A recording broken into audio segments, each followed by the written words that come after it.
Ambassador Thelia stood before the great window of the council chamber and watched another star system die. The holographic display showed it clearly. One moment, the colony of Varith Prime was there. Millions of his people lived on that world. They had families. They had dreams. They had hopes for the future. The next moment, there was nothing but a dark and empty rock floating in the cold void of space. The Kaithvari swarm had come for them, just as it had come for so many others. Thelios closed two of his four eyes and let out a long, tired breath. This was the 17th world they had lost in 3 cycles. 17 worlds, billions of lives, gone forever, eaten by the endless hunger of the swarm. Behind him, the council members argued. They had been arguing for days now. Some wanted to fight. Others wanted to run. A few suggested surrender, though everyone knew the swarm did not accept surrender. It did not take prisoners. It did not make deals. It simply consumed everything in its path and moved on to the next meal. High Chancellor Vethoran slammed his 4 manipulation arms against his podium. The sound echoed through the chamber like thunder. "We cannot continue like this," he shouted. "Every day we waste talking, more of our people die. We must act now." "Act how?" demanded Senator Krell. Her voice was bitter and full of fear. "Our fleet is broken. Our weapons do nothing against them. For every swarm creature we kill, 1,000 more take its place. What would you have us do, Chancellor? Throw rocks at them?" The chamber fell into angry silence. Everyone knew she was right. The Valorian Confederacy had one of the strongest militaries in the known galaxy. Their ships were fast and powerful. Their soldiers were brave and well-trained. None of it mattered against the swarm. The Kaithvari were not like any enemy they had faced before. They were not a civilization. They were not even truly alive in the way most species understood life. They were something between machine and organism. 1 billion years of evolution had turned them into the perfect eating machines. They consumed everything: metals, gases, living creatures. Even the energy of stars was not safe from their hunger.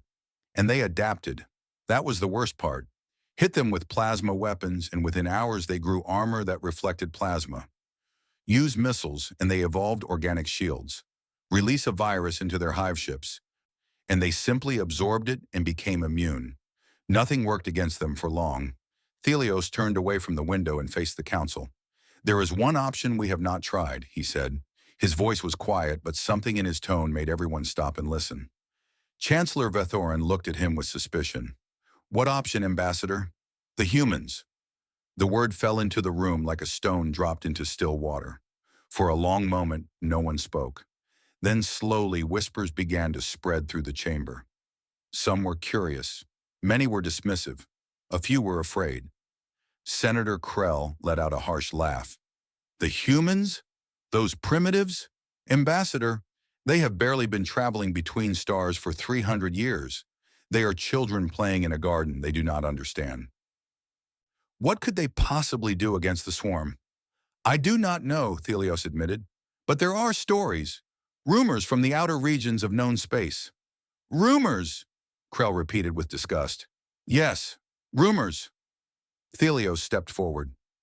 "Rumors about fleets that attacked human colonies and simply vanished. Ships that stopped sending signals. Entire war parties that entered human space and never came out. The Greth Dominion sent 40 warships to conquer the human world called Mars. Do you remember what happened to them?" Silence. "Nothing happened to them," Thelios continued, "because they were never seen again. Not one ship, not one escape pod, not even debris. They simply ceased to exist." Chancellor Vethoran leaned forward in his seat. His eyes were narrow with thought. "You are suggesting that these humans destroyed an entire Greth battle fleet without leaving any trace? I am suggesting that we do not know what the humans are capable of, and right now, we are dying. In 12 cycles, the swarm will reach our homeworld. When that happens, our civilization ends. All 7 billion years of our history, gone. Eaten." Thelios spread his arms wide. "What do we have to lose by asking for help?" The debate that followed was long and painful. Many council members refused to believe that such a young species could offer any real assistance. Others worried about what the humans might want in return. A few suggested that asking for help would make the Confederacy look weak. In the end, desperation won over pride. The Council voted to send a message to Earth, the human homeworld. They requested immediate military assistance. They explained the nature of the swarm. They described the danger. They asked for everything the humans could spare. The response came 4 days later.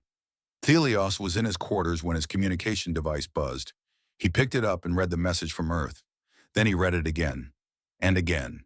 His throat sacs tightened with an emotion he could not name. He walked to the council chamber in a daze. The other members were already there, waiting. They could see something was wrong from the way he moved. "What did they say?" Chancellor Vethorin asked. "How many ships are they sending? How large is the fleet?" Thelios placed his communication device on the central podium and let the message display for everyone to see. Assistance confirmed. 1 vessel inbound. Estimated arrival, 4 standard rotations. For a moment there was only confusion. Then understanding dawned, and with it came horror. 1 vessel? Chancellor Vethorin rose from his seat, his manipulation arms trembling with rage. "We begged them for help and they send 1 vessel? The swarm has millions of ships. Millions. Their hive mothers are the size of small moons. How can a single human ship be enough? This is an insult. This is mockery. They are laughing at us while we die." Thelios said nothing. He had no answer to give. Other council members began shouting. Some cursed the humans. Others cursed themselves for being foolish enough to ask for help. A few simply wept. But Thelios remained silent.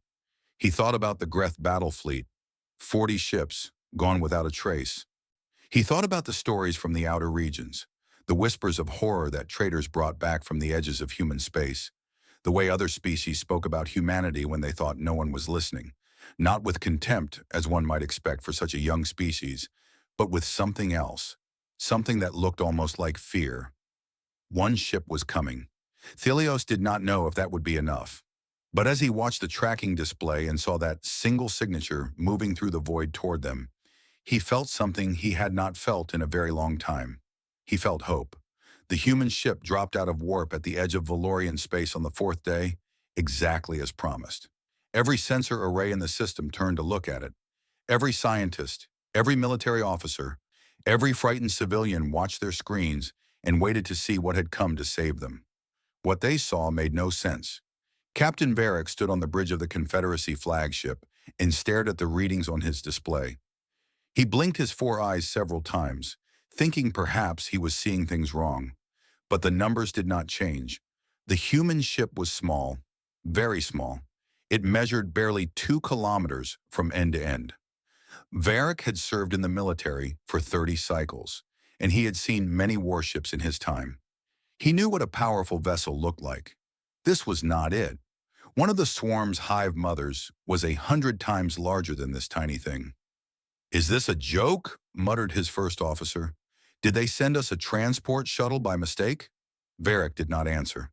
He was too busy staring at the other readings, the ones that made even less sense than the ship's size. "Senior Technician Yelly," he called out. "Check your instruments. Something must be wrong with them." Yelly, a young female with quick hands and sharp eyes, ran her claws over her control panel. She checked the readings once, then twice, then a 3rd time. Her face grew paler with each attempt. "Sir, the instruments are working correctly," she said. Her voice was shaking slightly. "The readings are accurate." "That is impossible." "Yes, sir, but they are still accurate." Varric looked at the display again. According to his sensors, the tiny human ship was putting out more energy than the Valorian sun. Not a little more. Thousands of times more. The power signature was so extreme that the sensors kept trying to classify it as an error. And there was something else. Something wrong about the ship's appearance. Its hull was covered in strange geometric patterns, lines and angles that seemed to shift and change when you looked at them directly. Varric found that his eyes wanted to slide away from the patterns. Looking at them too long gave him a headache that started behind his eyes and spread through his entire skull. "What is that thing?" someone whispered. No one had an answer. Varric straightened his uniform and tried to look calm. He was the captain. His crew was watching him. He could not show fear. even if he felt it crawling up his spine like a cold insect. "Open a communication channel," he ordered. The channel opened with a soft click. Varric cleared his throat. "Human vessel, this is Captain Varric of the Valorian Confederate Navy. We welcome you to our space and thank you for answering our call for help." He paused, trying to find the right words. "We expected more of you." There was a moment of silence. Then a voice came through the speakers. It was a female voice, calm and warm, with a hint of amusement hiding underneath. "Captain Varric, this is Commander Sarah Chen of the United Earth Naval Ship Prometheus. We appreciate the welcome." A soft laugh.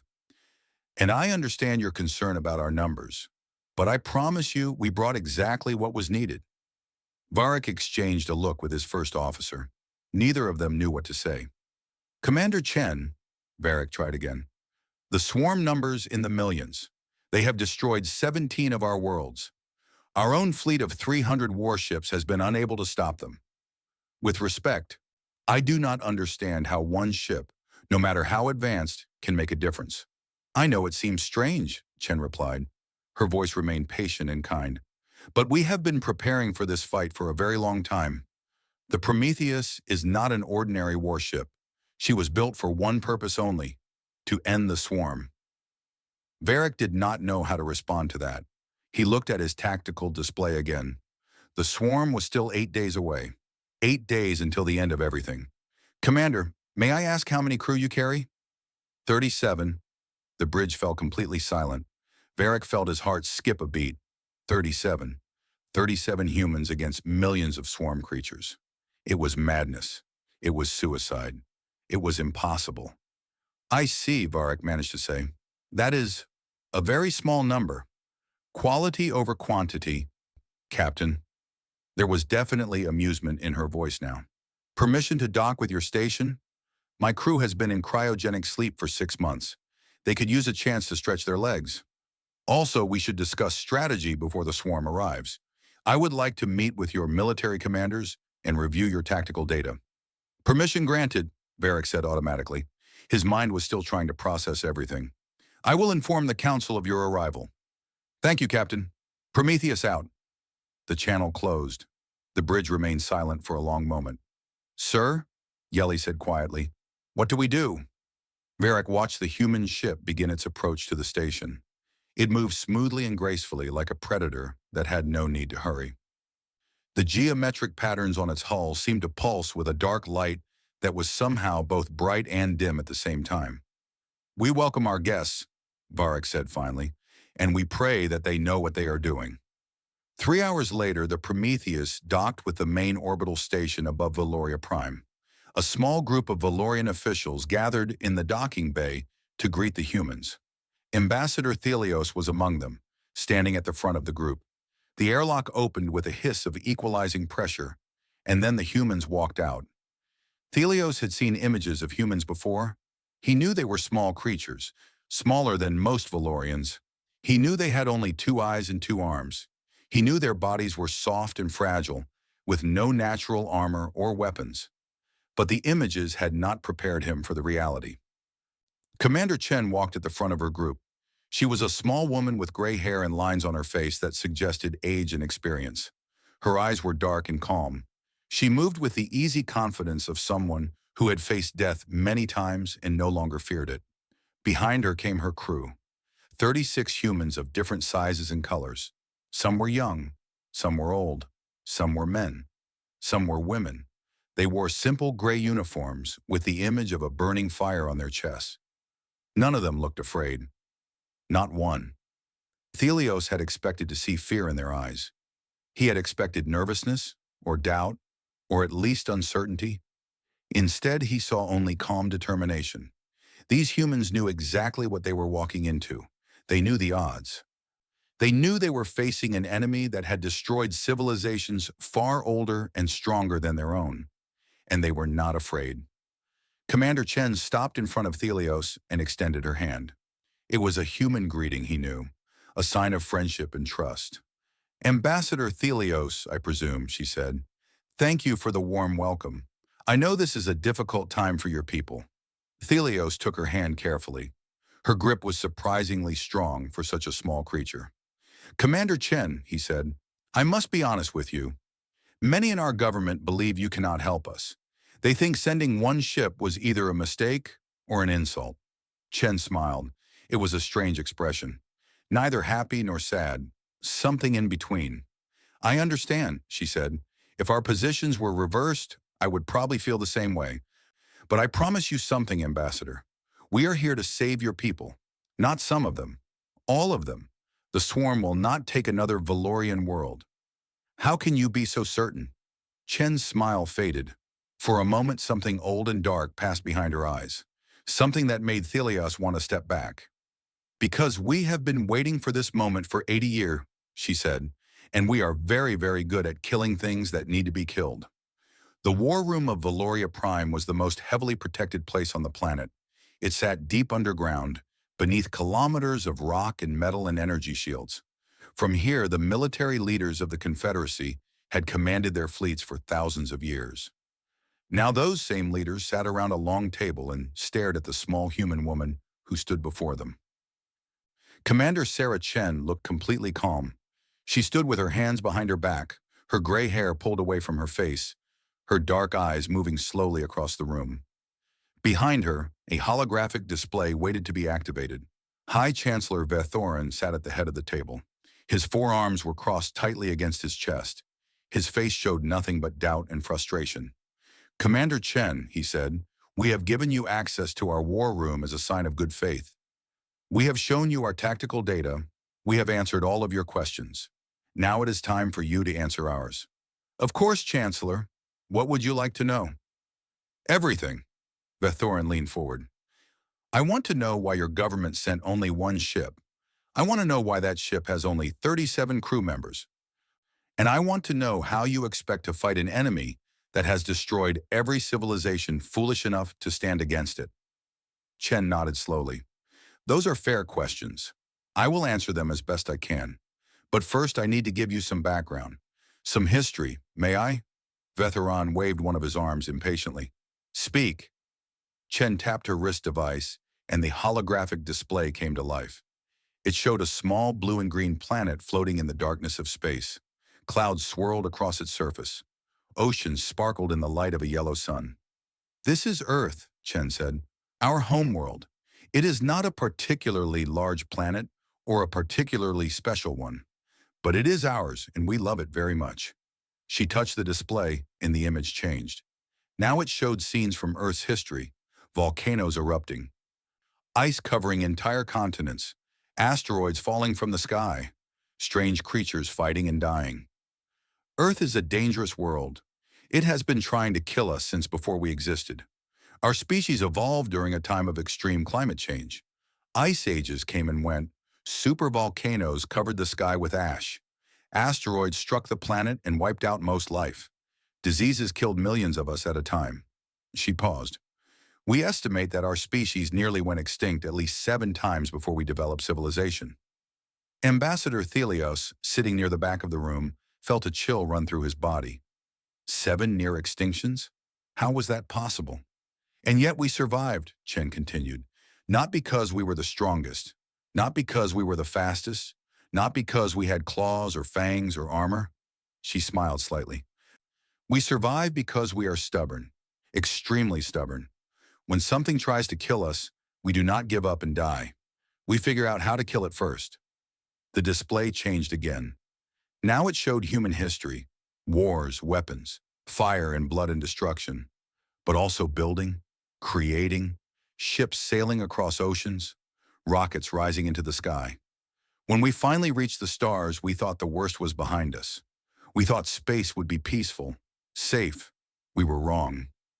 The display showed the Kethvari swarm, images of their hive ships, their warrior drones, the dead worlds they left behind. We first learned about the swarm 80 years ago, when they destroyed the Peloran Empire. The Pelorans were a peaceful species. They believed in diplomacy and trade. They tried to communicate with the swarm. They offered food and resources. They begged for mercy. Chen's voice grew hard. The swarm ate them, all of them, 40 billion souls, gone in less than a year. The room was very quiet now. Every Valorian leader was staring at the display with horror in their eyes. They knew this story. They had lived through the terror of watching the swarm consume the Pelorans from afar. They had thought themselves safe behind their own borders. They had been wrong. After that, we began to study the swarm very carefully, Chen said. We collected data from every engagement. We analyzed their biology, their behavior, their technology. We watched them adapt to every weapon that was used against them.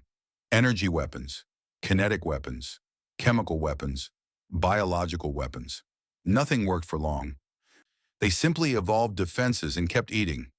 We know all of this, Vithorn interrupted. The swarm adapts to everything.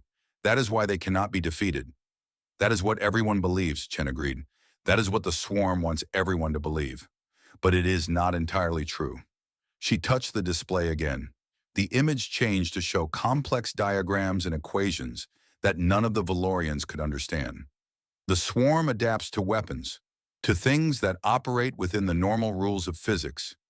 Energy beams, explosions, radiation, poisons. All of these things follow predictable patterns. The swarm's evolution can predict and counter them. Chen turned to face the room.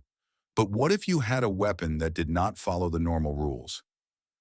What if you had something that attacked the very foundations of reality itself? Silence. The Valorians exchanged confused looks. I do not understand, Thelios said. What do you mean by foundations of reality? Chen smiled, but there was no warmth in it. Everything that exists is held together by fundamental forces, gravity, electromagnetism, the strong and weak nuclear forces. These forces are what allow matter to exist. They are what make atoms stick together. They are what give the universe its shape. She touched the display, and a new image appeared.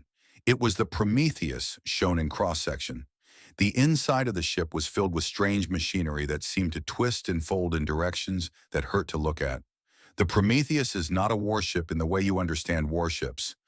We do not carry missiles or beam weapons or bombs. Instead, we carry something we call the Prometheus engine. Chen pointed to a massive structure at the heart of the ship.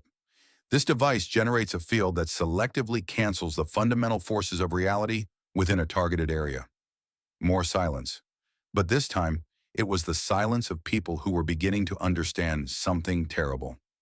When we activate the engine, Chen continued, everything within the target zone simply stops existing, not because we destroy it, but because the forces that allow it to exist are no longer there. Atoms fall apart, molecules dissolve, matter itself becomes meaningless. General Crix, the commander of the Valorian military, found his voice. That is impossible. You cannot just cancel the laws of physics. You are correct. It should be impossible. Chen nodded. It took us 40 years to develop the theory. It took another 30 years to build a working prototype. 12 of the scientists who created it went insane from the mathematics involved. 3 more simply vanished one day and were never found. Her eyes were distant. The knowledge required to build this weapon came at a very high cost. And you have tested this weapon? Thelios asked. Once. Chen's voice was flat. In a star system with no life, we activated the engine at 5% power for approximately 3 seconds. What happened? The system no longer exists. Not the star, not the planets, not even the light that the star once produced. It is as if that piece of the universe was never there at all. Nobody spoke for a very long time. High Chancellor Vethorin slowly rose from his seat. His face was gray. His hands were shaking. You are telling me, he said very quietly, that you have built a weapon that can erase reality itself. Yes. And you brought it here, to our space, near our homeworld. Yes. Why? The Chancellor's voice broke slightly. Why would you create such a thing? Why would anyone create such a thing? Commander Chen looked at him with eyes that had seen too much. Because the swarm cannot adapt to something that removes their ability to exist, she said, because they have eaten 17 civilizations and will eat 17 more if no one stops them. Because sometimes, Chancellor, the only way to protect life is to become more terrifying than the things that threaten it. She turned back to the display and brought up the tactical readout of the approaching swarm. Millions of signatures moving through space like a cloud of hunger. In 6 days, the swarm will be here. When they arrive, I will activate the Prometheus engine. And then the swarm will be gone. Not defeated, not driven back. Gone. Forever. How can you be so certain it will work? General Crix demanded. Chen smiled again. This time it was almost gentle. Because we built this ship for them specifically. Because we have been planning this moment for 80 years. And because humanity does not fight wars it does not intend to win. The swarm arrived on the 6th day, exactly as predicted. Captain Varric stood on the bridge of his flagship and watched them come. His sensors showed him everything in terrible detail. Millions of creatures moving through the void like a living wall of hunger. Bioships the size of cities. Warrior drones packed together so tightly they looked like a single massive organism. And behind them, pushing the whole horrible tide forward, the hive mothers. The hive mothers were the worst part. Each one was the size of a small moon. Their bodies were mountains of flesh and metal and bone, covered with weapons that had evolved over millions of years to kill anything that resisted. They were the hearts of the swarm, the thinking centers that controlled billions of drones with perfect coordination. There were 7 of them. Varric had fought in many battles during his long career. He had faced pirates and rebels and hostile empires. He had looked death in the face and not blinked. But watching the swarm approach, he felt something he had not felt since he was a young cadet facing his first combat. He felt truly afraid. All ships, this is Captain Varric, he said into his communication device. His voice was steady, even if his hearts were not. The enemy is approaching. We all know our mission. We are the last line of defense for our homeworld. We are the shield that protects our families and our children. Today we fight not for victory, but for time. Every second we survive is a second for evacuation ships to escape. He paused. It has been an honor to serve with all of you. 300 Valorian warships hung in space between the Swarm and Valoria Prime. 300 ships and 50,000 crew members, all ready to die for their people. It was not nearly enough. Against the Swarm's millions, they would last perhaps an hour, maybe 2 if they were lucky. But then there was the Prometheus. The human ship sat at the very front of the formation. It looked tiny compared to everything around it. A dark sliver of metal and strange geometries, barely visible against the blackness of space. Captain Varric still did not understand how such a small vessel could make any difference. But Commander Chen had been very specific about the battle plan. Keep your ships behind us, she had said during the final briefing. Do not engage the swarm directly. Do not fire your weapons. Just stay back and let us work. General Crix had protested. You expect us to simply watch while you fight alone? That is not how we do battle. Chen had smiled that strange, sad smile of hers. General, I appreciate your courage. Truly. But if even one of your ships gets too close when we activate the engine, the results would be very bad for that ship. Stay behind us. Keep your viewports sealed and your sensors in passive mode. This will be over quickly. Now, as the swarm drew closer, Varric hoped desperately that she was right. A communication channel opened. Commander Chen's calm voice filled the bridge. Captain Varric, the swarm will be in range in approximately 3 minutes. I need your fleet to pull back another 10,000 kilometers and follow the safety protocols we discussed. Varric gave the order. The Valorian fleet began to move backward, putting more distance between themselves and the approaching nightmare. On the bridge, crew members exchanged nervous glances. Retreating felt wrong, cowardly, but they had their orders. Viewports sealed, Varric commanded. All sensors to passive mode. No active scans. No transmissions. We watch and we wait. The screens went dark as the external cameras shut down. Now they could only listen to the passive sensor data that trickled in. They could hear the electromagnetic screams of the swarm as it communicated with itself. They could feel the vibrations of millions of bioengines pushing the horde forward. It was like listening to the approach of a storm that would destroy everything it touched. On board the Prometheus, Commander Chen sat in her command chair and watched the swarm fill her view screen. She had waited 80 years for this moment. Her entire career, her entire life, had been building toward this single point in time. She was 63 years old. Most of her hair had gone gray. Lines of age and worry marked her face, but her hands were steady on the controls and her heart was calm. "All stations report," she said. Around her, her crew of 37 humans responded with quiet efficiency. These were the best of the best, scientists and soldiers who had trained for decades for this mission. Each of them knew they might not survive what came next. None of them hesitated. Containment fields stable. Reality anchors locked. Causal isolation at 100%. Prometheus engine standing by. Chen nodded. The swarm was close now. So close she could see individual creatures on the external cameras. Warrior drones with razor claws and armored shells. Attack ships bristling with organic weapons. The great bulk of the Hive Mothers looming behind like dark gods. She opened a channel to the Valorian fleet. "Captain Varric, this is Prometheus. We are about to activate the engine. I need to give you one final warning. What you are about to witness may be disturbing. The readings on your sensors may not make sense. That is normal. Do not be afraid. And whatever happens, do not open your viewports for the next 30 seconds. "Understood, Commander," Varric's voice came back.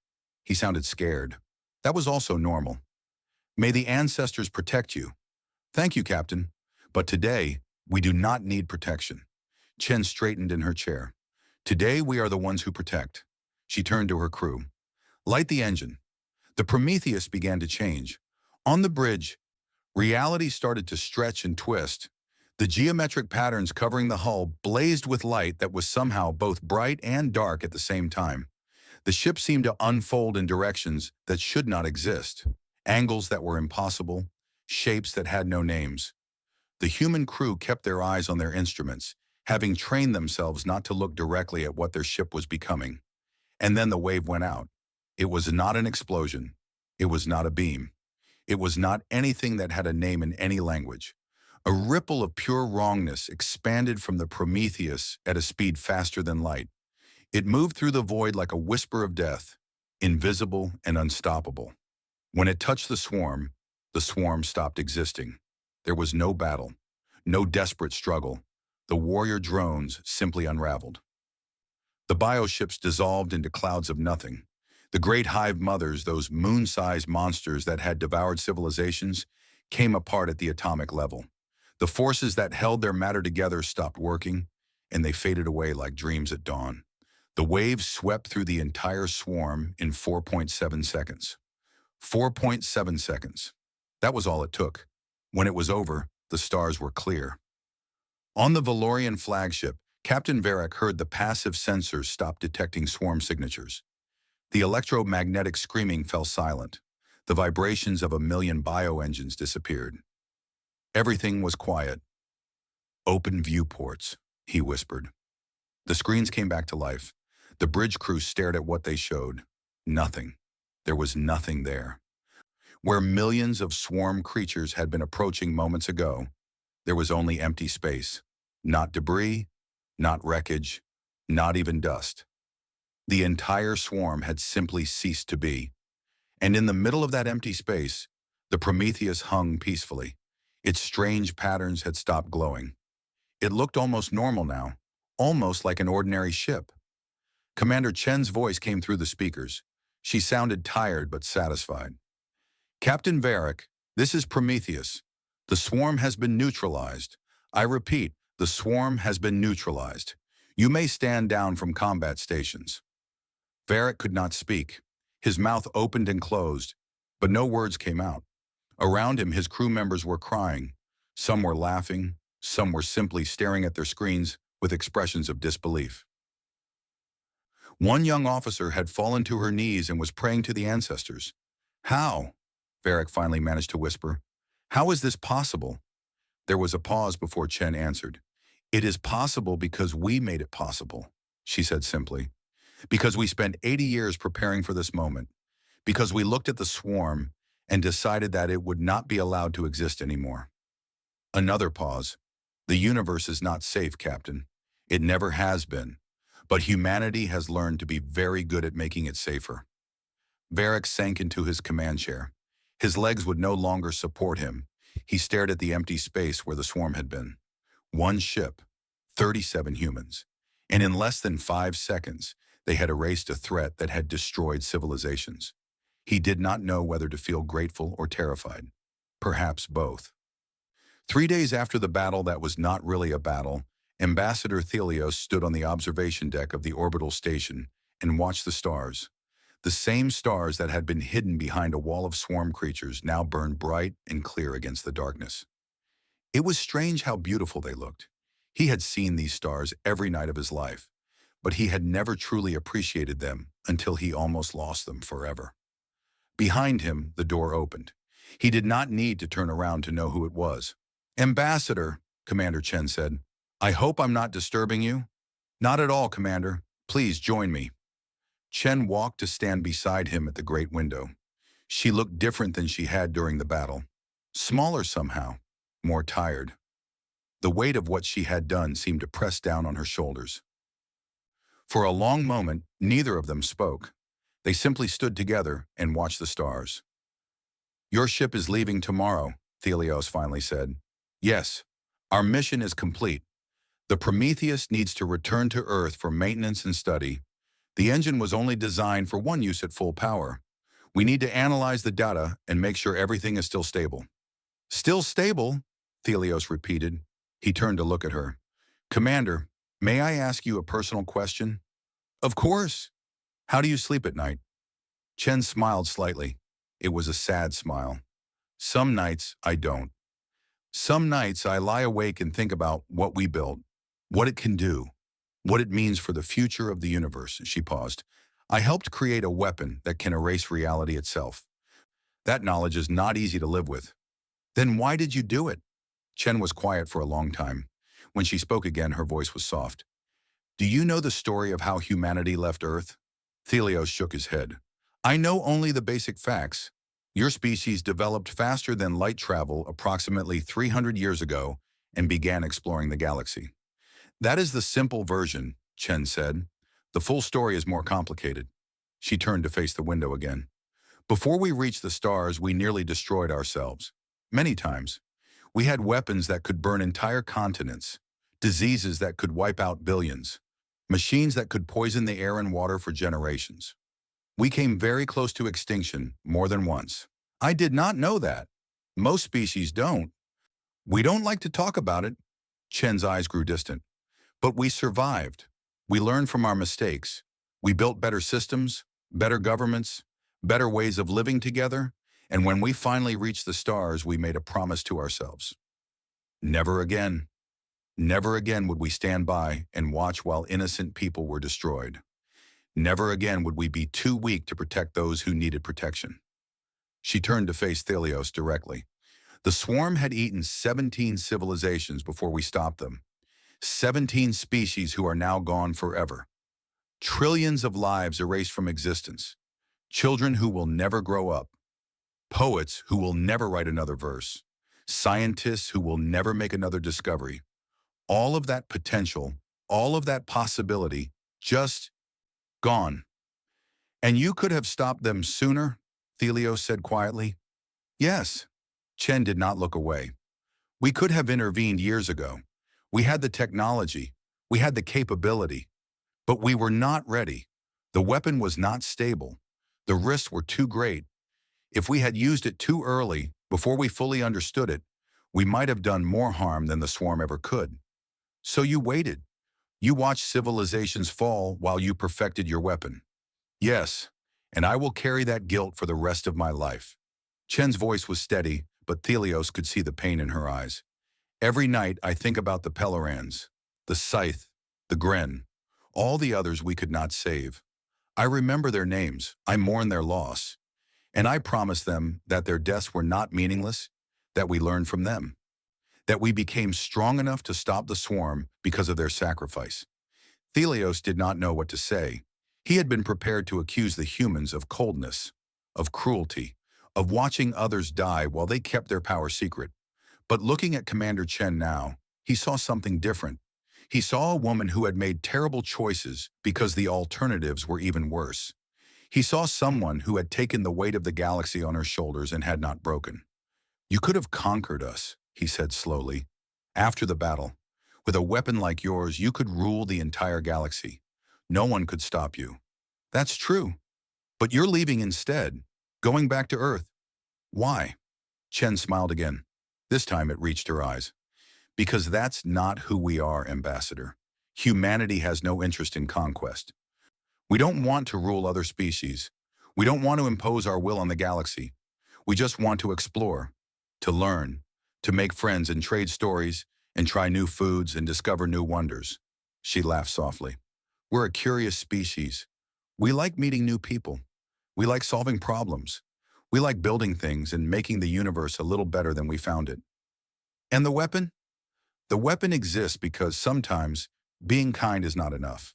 Sometimes there are things in the universe that cannot be reasoned with, cannot be negotiated with, cannot be stopped by anything less than absolute force. Chen's expression grew serious. The Prometheus engine is not a tool of conquest. It is a last resort, a final answer to threats that have no other solution. We hope we never have to use it again. But if something like the swarm rises once more, if something threatens the innocent and cannot be stopped any other way, you will end it, Thelios finished, completely, permanently, without hesitation. Thelios turned back to the window. He thought about everything he had seen in the past few days.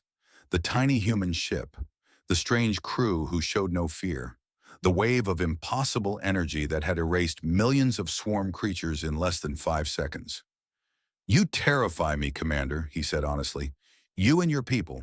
You seem so small and so young, and yet you carry the power of gods. I do not know whether to thank you or fear you. Both would be appropriate, Chen agreed.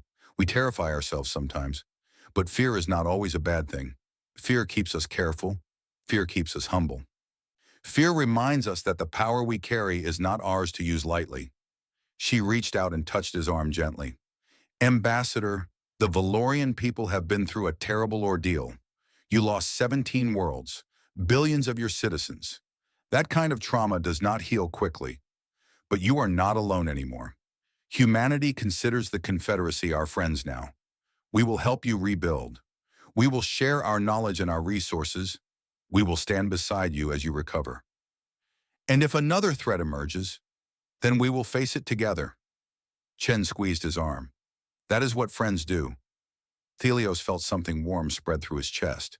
It took him a moment to recognize the feeling. It was hope. Real, genuine hope for the future. Thank you, Commander, he said, for everything. Thank you for trusting us, Chen replied. I know it was not easy. Coming to Earth to ask for help took courage. Believing that one ship could make a difference took faith. You and your people showed both. She stepped back and straightened her uniform. The Prometheus leaves at dawn tomorrow. But before we go, my crew would like to have dinner with some of your people. We brought some Earth food to share. Nothing fancy, just some things from home. We thought it might be nice to eat together, to celebrate being alive. Thelios felt his mouth curve into something that might have been a smile. I would like that very much, Commander. Good, Chen grinned. Fair warning, though. Humans like to tell stories when we eat. Long stories, funny stories, sometimes sad stories. It's a tradition for us, sharing food and sharing memories. We have similar traditions, Thelios said. Perhaps we can exchange tales of our histories, our heroes, our hopes for the future. I'd like that. Chen extended her hand in the human gesture of friendship. Welcome to the beginning of a beautiful friendship, Ambassador. Thelios took her hand and held it firmly. One ship. That was all it had taken to save his entire civilization.